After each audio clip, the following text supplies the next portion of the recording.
और इस वक्त की बड़ी खबर आपको बता दें, बड़ी खबर है कि बंगाल पंचायत चुनाव में हिंसा। बंगाल पंचायत चुनाव आज और इस सब के बीच हिंसा की तस्वीरें सामने आ रही है। आपको बता दें टीएमसी कांग्रेस कार्यकर्ताओं में बवाल की तस्वीरें सामने आई। मुर्शिदाबाद में कांग्रेस कार्यकर्ता की मौत की खबर आ रही है। कांग्रेस कार्यकर्ता इस हिंसक झड़प के बीच अपनी जान गंवा बैठा है। तो ये तस्वीरें मुर्शिदाबाद की देखिए, आगजनी की तस्वीरें भी आपके सामने आ रही हैं। टीएमसी और कांग्रेस के कार्यकर्ता आपस में जबरदस्त तरीके से भिड़ गए, तोड़फोड़ की गई, आगजनी की गई और बड़ी खबर यह कि कांग्रेस का एक कार्यकर्ता मारा गया। देखिए, ये बंगाल के पंचायत चुनाव की नियति रही है। जब भी यहाँ पंचायत चुनाव होते हैं ऐसी घटनाएं यहाँ में। देखिए, कूच बिहार की तस्वीर आपको दिखा रहे हैं, एक्सक्लूसिव फर्स्ट एंड एक्सक्लूसिव तस्वीरें रिपब्लिक भारत पर हम आपको दिखा रहे हैं। देखिए, कूच बिहार की तस्वीरें एक और दूसरी मुर्शिदाबाद की, जहां हंगामा हुआ है। आज पंचायत चुनाव है और इस पंचायत चुनाव को लेकर एक बार फिर हिंसा हो रही है। इससे पहले भी जब पंचायत चुनाव हुए बंगाल में हिंसा की तस्वीरें बेहद आम हो गई थी। कूच बिहार की तस्वीरें आपको दिखा रहे हैं, मुर्शिदाबाद की तस्वीरें दिखा रहे हैं। कूच बिहार में कैसे तोड़फोड़ हुई है, हिंसा हुई है, वहीं मुर्शिदाबाद में भी हम आपको दिखा रहे हैं कि कैसे लोगों के साथ यहां मारपीट की गई है। और इस बीच एक और बड़ी खबर आपको बता दें, और बड़ी खबर दमोह से, जहां बीजेपी नेता से छेड़छाड़ का आरोप लगा है। बदमाशों पर महिला मोर्चा पदाधिकारी से छेड़छाड़ का आरोप लगा है। दमोह पुलिस ने दर्ज किया है केस। तो एक महिला मोर्चा की कार्यकर्ता के साथ छेड़छाड़ का मामला, बीजेपी नेता बताई जा रही है जिनके साथ छेड़छाड़ हुई है। महिला मोर्चा पदाधिकारी से छेड़छाड़ दमोह में। इस पूरे मामले में अब पुलिस ने केस भी दर्ज कर लिया है। मैं अभी एक धारा 354 और 500 अधिनियम के तहत एक मामला दर्ज हुआ है। इसमें हमने जो 2 आरोपी हैं उनमें से एक को हमने राउंड अप कर लिया है और मामले की FIR लिखी जा चुकी है और इसको घोषणा कर दी है। खबर ओडिशा से, बालासोर ट्रेन हादसे से जुड़ी खबर आ रही है। सीबीआई को मिले आरोपियों के रिमांड, 5 दिन की रिमांड पर पूछताछ करेगी सीबीआई।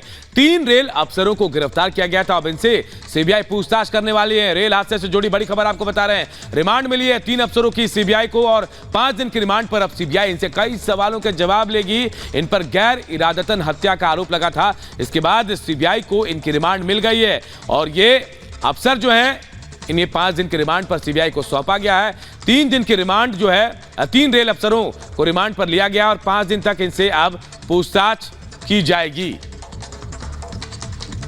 तो ओडिशा से बालासोर ट्रेन हादसे से बड़ी खबर आपको बता रहे हैं। ये बड़ी खबर, रिमांड पर भेजे गए हैं आरोपी।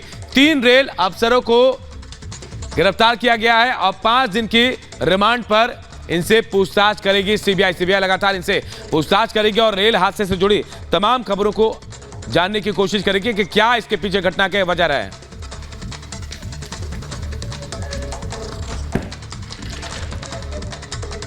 तो आपको बता दें, ओडिशा के बालासोर रेल हादसे में आज बहुत बड़ा खुलासा हुआ। हादसे की जांच करी सीबीआई ने। 3 ऐसे रेलवे कर्मचारियों को गिरफ्तार किया है जो सीधे इस हादसे से जुड़े हो सकते हैं। आखिर क्या था ये पूरा मामला, क्योंकि कई संभावनाएं जाहिर की गई थी, कई आशंकाएं कि कहीं ये साजिश तो नहीं थी या फिर क्या थी ये लापरवाही। इस पूरे मामले को सीबीआई जांच कर रही है और खुलासा क्या हुआ है इस रिपोर्ट में आपको दिखाते हैं।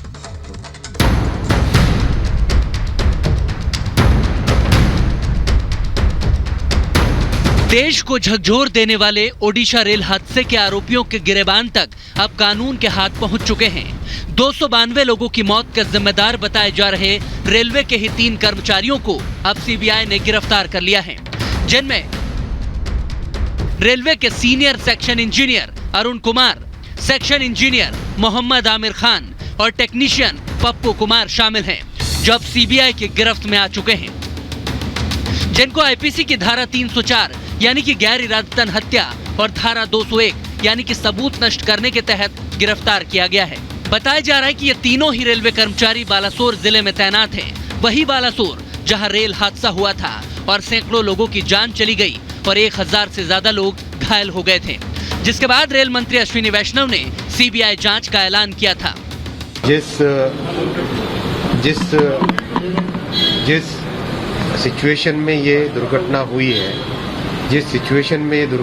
है, और जो परिस्थितियां हैं उन सब को ध्यान में रखते हुए जो कुछ अब तक का एडमिनिस्ट्रेटिव इंफॉर्मेशन मिली है उस सब को ध्यान में रखते हुए आगे की इंक्वायरी के लिए, आगे के इन्वेस्टिगेशन के लिए आगे के इन्वेस्टिगेशन के लिए इस केस को, इस पूरे मामले को सीबीआई के पास देने का रेलवे बोर्ड की तरफ से रिकमेंडेशन किया जा रहा है। रेलवे ने भीषण ट्रेन हादसे के बाद जांच के लिए कमेटी गठित की थी। इस कमेटी ने पाया कि हादसे की मुख्य वजह गलत सिग्नलिंग थी। 27 जून को कमिश्नर ऑफ रेलवे सेफ्टी यानी कि सीआरएस ने इस हादसे की जांच की रिपोर्ट सौंपी थी। रेलवे बोर्ड के सूत्रों ने बताया कि सीआरएस की रिपोर्ट में 2 डिपार्टमेंट के स्टेशन स्टाफ को जिम्मेदार ठहराया गया था। सिग्नलिंग और ऑपरेशन विभाग को जिम्मेदार बताया गया था, क्योंकि मरम्मत के लिए डिस्कनेक्शन मेमो जमा किया गया था। सिग्नलिंग मेंटेनर ने स्टेशन मास्टर को यह मेमो जमा किया था। मरम्मत के बाद रिकनेक्शन मेमो भी जारी किया गया था, यानी कि इलेक्ट्रॉनिक इंटरलॉकिंग सिग्नलिंग सिस्टम सही था। लेकिन ट्रेन पास कराने के पहले सिग्नलिंग सिस्टम की जांच के लिए सेफ्टी प्रोटोकॉल का पालन नहीं किया गया था और इसी वजह से इतना भीषण रेल हादसा हुआ। जिसके बाद हालात कैसे बने थे, हमने ग्राउंड रिपोर्ट्स के जरिए आपको हर एक तस्वीर दिखाई थी। दर्दनाक हादसे के बाद पीएम मोदी भी मौके पर पहुंचे थे और घायलों से मुलाकात की थी। पीएम मोदी ने दोषियों को सख्त सजा के निर्देश दिए थे और जैसा मोदी ने कहा उसके बाद ही एक्शन हुआ और अब रेल हादसे के 3 जिम्मेदार सीबीआई की गिरफ्त में हैं। Bureau report, Republic Bharat.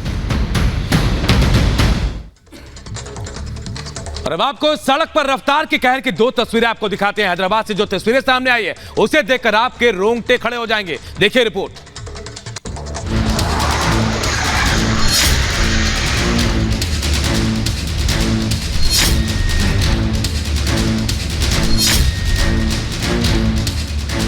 ये 2 तस्वीरें तेलंगाना की राजधानी हैदराबाद की हैं, जो ये बता रही हैं कि सड़कों पर मौत कैसे खुलेआम घूम रही है। पहले रोंगटे खड़े करने वाले इस वीडियो पर आप नजर डालिए। इस हादसे को देखकर आपके रोंगटे खड़े हो जाएंगे। वक्त हो रहा था सुबह के 4:06। एक स्कूटर सवार सड़क से गुजर रहा था, तभी सामने से एक तेज रफ्तार BMW कार आती है और उसे रौंदते हुए आगे बढ़ जाती है। हालांकि वीडियो में साफ देखा जा सकता है कि सामने से बेकाबू कार को आता देख 2 व्हीलर सवार रुक गया था, लेकिन उसकी सतर्कता के बावजूद BMW कार ने उसे इतनी जोरदार टक्कर मारी कि वो वहां से काफी दूर जाकर गिरा। इस भीषण हादसे के बावजूद कार सवार वहां रुका नहीं, बल्कि उसे टक्कर मारते हुए आगे निकल गया। यह हादसा इतना जोरदार था कि आवाज सुनकर घर की बालकनी से एक शख्स ने बाहर की तरफ झांका भी, लेकिन वो कार सवार वहां से फरार हो गया। बताया जा रहा है कि BMW की ड्राइविंग सीट पर बैठे शख्स का संतुलन बिगड़ने से यह हादसा हुआ। कार की पहचान कर ली गई है, हालांकि आरोपी अभी फरार है। हैदराबाद में 3 दिन के अंदर यह दूसरा हादसा है। इससे पहले 3 महिलाएं मॉर्निंग वॉक के लिए घर से निकली थी, जिन्हें पीछे से एक तेज रफ्तार कार ने ऐसी टक्कर मारी कि वो हवा में उड़ती हुई दूर जाकर गिरी। यह हादसे बड़े सवाल खड़े करता है कि तेज रफ्तार का कहर रुक क्यों नहीं रहा है, कानून व्यवस्था क्यों ध्वस्त है। Bureau report, Republic Bharat.